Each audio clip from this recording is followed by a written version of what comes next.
Tamam, tamam. Hemen ona bak.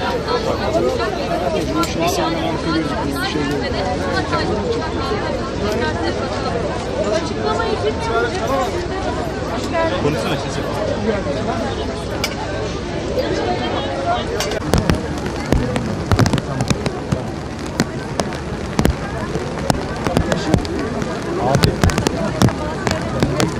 Seri abi, seri. Değerli basın mensupları, Vicdan Konvoyu'nun dünyanın dört bir yanından gelen katılımcıları, ben öncelikle uluslararası katılımcılar adına hızlıca sözü Yuan Ridley'e vereceğim. Arkasından da Türkiye katılımcıları adına Vicdan Konvoyu'nun ortak deklarasyonunu açıklayacağım. Arkasından da yola çıkacağız. Çeviri kim yapacak abla?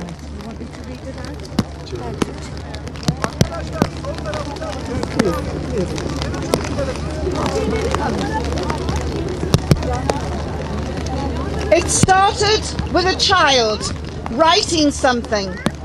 They took him and his friends for interrogation. Mothers cried, saying, "They're only children. Give my child back to me, please." They didn't.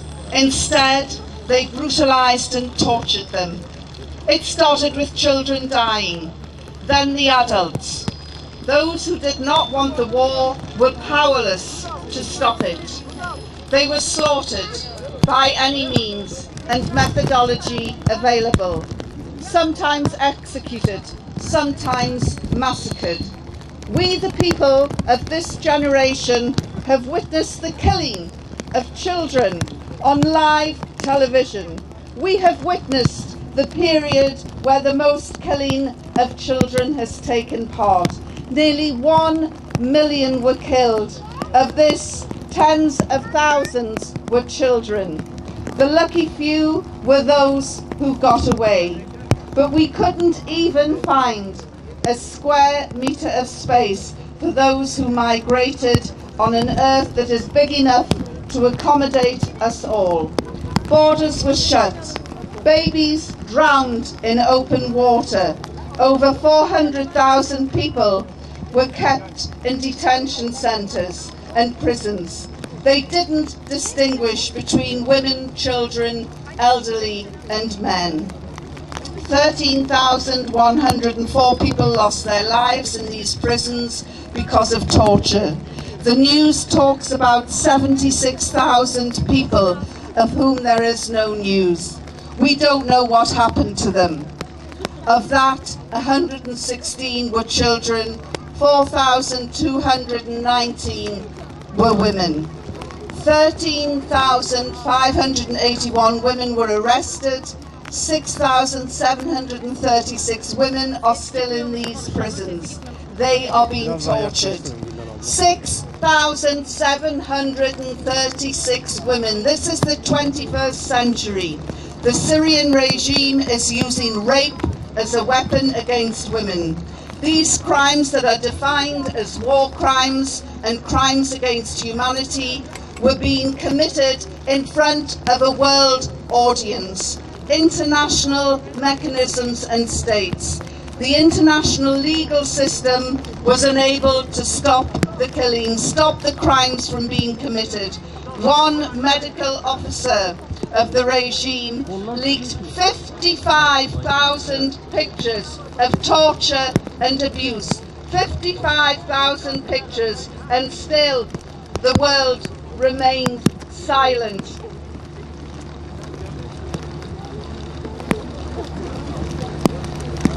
How could thousands of human beings be slaughtered and tortured on this earth and we remain silent? Screams were heard through those pictures, moving borders, deafening sounds. We hear you, our Syrian sisters. We hear your screams today. We share your pain because we hear you, despite the efforts of those trying to speak over you. My dear sisters, we are coming to get you. No matter what religion, race or ethnicity, women from the world are coming together today to start a journey of humanity. We are setting off on this journey to be among those to help those who are in the Syrian prisons. We are saddened. The more the world falls silent, the more that these sisters are suffering persecution. We are saddened. Perpetrators of those crimes are emboldened by the silence of the world. We know you are waiting. We can hear you asking, where is humanity? We're here, my dear sisters. We have not abandoned you. We have not left you. And we are setting off on this journey to come and save you, to save your life and to save humanity, and maybe ignite a spark of hope today. We're here, one women, one world. We're here, more than 55 different nations of women coming together. We are going to make the world know that you exist. We will not remain silent. We will disturb the decision makers until we get you released. The conscience convoy that's been formed today will destroy the walls of silence. Now is the time we know. We are including everyone in our convoy, and with all our voices coming together at once, you will hear us. We are coming to save our sisters. Thank you very much. Salam alaikum. Evet değerli basın mensupları ve katılımcılarımız, Vicdan Konvoyu'nun katılımcıları. Yola çıkış deklarasyonumuzu ben okumak istiyorum. Çocuk bir şey yazdı. Onu ve arkadaşlarını sorguya götürdüler. Tam 7 yıl önceydi bu yaşananlar. Anneleri feryat etti. O daha çocuk. Lütfen evladımı verin bana. Vermediler. İşkence ettiler. Sonra çocuklar ölmeye başladı önce. Ardından büyükler. Savaş istemeyenlerin gücü savaşı önlemeye yetmedi. Katledildiler. Hem de yasaklı yasaksız tüm metotlarla. Bazen infaz, bazen toplu katliam. Zamanın insanları olarak insanlık tarihinin çocuk katliamını canlı izleyen ve en çok çocuk katleden dönemine şahitlik ettik bizler. 1 milyona yakın insan katledildi. 15.000'i çocuk. En şanslıları muhacirlerdi belki de yaşama tutunmak adına. Ama hepimize yetecek kadar geniş yeryüzünde 1 metrekare veremedik muhacir olanlara. Sınırlar kapatıldı batıda. Bebekler denizlerde boğuldular. 400.000'den fazla insan sorgu merkezlerinde, hapishanelerde tutuldu.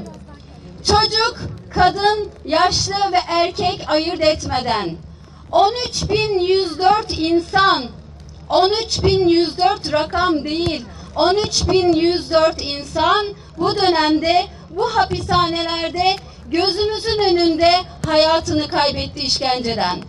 Akıbetinden hiçbir şekilde haber alınamayan 76.000 insanı kayıp diye geçiyorlar haberler.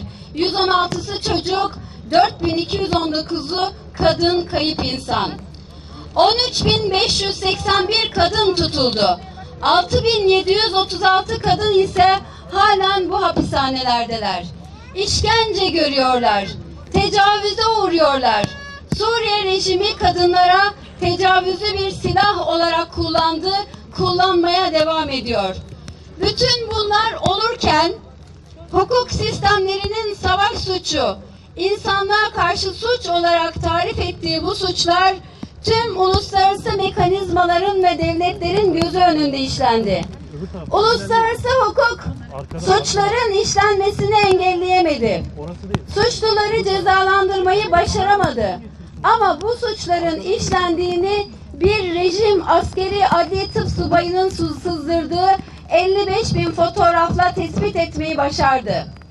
Çok korkunç işkencelerle katledilen 6.786 insanın işkenceye uğramış bedenleri dünyanın orta yerine düştü. Fotoğraflardaki çığlıklar duvarları, sınırları aştı, kulakları sağır edercesine. Ve biz duyduk. Ve biz duyduk seni Suriyeli kardeşim. Sizi duymamızı engellemek isteyenlerin tüm gürültüsüne, bomba seslerine rağmen sizi duyuyoruz. Acınızı hissediyoruz. Ve sevgili kardeşim, senin için geliyoruz. Dünyanın dört bir yanından, din, dil, ırk fark etmeden bir dünya kadın toplandık, insanlığın vicdanına doğru yola çıkıyoruz. Suriye hapishanelerinde beklenen vicdanın bu konvoyda olduğunu söylemek üzere yola çıkıyoruz. Üzgünüz. Gökyüzü gibi 7 yıldır ağlıyoruz. Dünya sessiz kaldıkça siz daha fazla eziliyorsunuz. Üzgünüz. Dünya sessiz kaldıkça zalimler cesaret buluyorlar. Çok beklediğinizi biliyoruz. Nerede insanlık dediğinizi duyuyoruz. Biz buradayız Suriyeli kardeşim. Seni terk etmedik, terk etmeyeceğiz. Seni kurtarmak için yola çıkıyoruz. Seni kurtarmanın, seni yaşatmanın, bütün insanlığı yaşatmak, umudu yaşatmak ve yaşamı yaşatmak olduğunu biliyoruz. Buradayız. Bir dünya kadın buradayız. Orada olduğunu duyuracağız dünyaya. Sizi kurtarana kadar tüm karar vericileri rahatsız edeceğiz. Siz özgür olduğunuzda Suriyeli kardeşim, savaşları önlemek için birlikte çalışacağız. Siz özgür olduğunuzda Suriyeli kardeşim, kadınların korunması için birlikte mücadele edeceğiz. Sizin sesinizle ve bizim sesimizle buluşan vicdan konvoyu duvarları yıkacak. Şimdi zamanı biliyoruz. Putin, şimdi zamanı. Beşar Esad, daha fazla geç kalmadan derhal, şartsız bütün kadınları şimdi daha vicdan konvoyu yola çıkmadan bugün derhal özgür bırakın. Şimdi zamanı biliyoruz. Konvoyumuza ve sesimize herkesi katarak size geliyoruz kardeşim ve söz veriyoruz. Sizden asla vazgeçmeyeceğiz. Konvoy, vicdan konvoyu 8 Mart'ta Hatay sınırına ulaşacak. Bir dünya kadın dünyaya sesleneceğiz. Sessiz bir çığlık atacağız. Ama eğer 8 Mart Dünya Kadınlar Günü'ne kadar yine de bir tek kardeşimiz içeride kalmaya devam ederse 8 Mart'tan sonra da bir dünya kadın vicdan hareketi olarak bütün karar vericileri rahatsız etmeye ve mücadele etmeye devam edeceğiz.